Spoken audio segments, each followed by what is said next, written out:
Tom loved bridges. "One day I'll build the tallest one," he often said, sketching designs in his notebook. His dad, an engineer, would smile and nod. "It takes patience, Tom," he'd reply. One day, Tom noticed a gap between two cliffs near their town. Perfect spot for a bridge, he thought. He started collecting materials, determined to build his dream. Days turned into weeks. Tom was frustrated. His materials kept falling into the gorge. "Why isn't this working?" he grumbled, staring at the gap. His dad watched silently, knowing Tom had to learn this lesson on his own. Tom kept trying, his hands now bruised and tired, but no bridge seemed to hold. "It's impossible," Tom muttered, sitting down with a huff.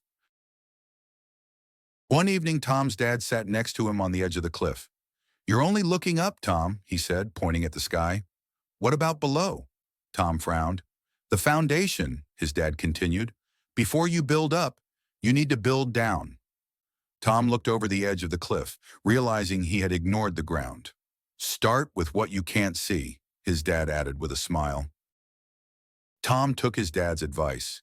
Instead of stacking stones high, he focused on the hidden part, the base.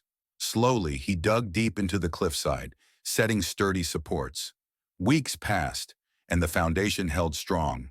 He began building the bridge above, but now with a sense of purpose. With each plank he laid, he felt confident. He no longer worried about it collapsing. One bright morning, the bridge was finally done. Tom stood on it, smiling proudly. "I didn't even see it coming together," he said.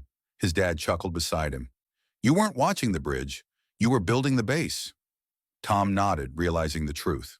The strongest things often lie beneath the surface. The bridge stood tall, but its strength came from where no one could see. Moral of the story: the most important work often happens out of sight, but it's what makes everything else possible.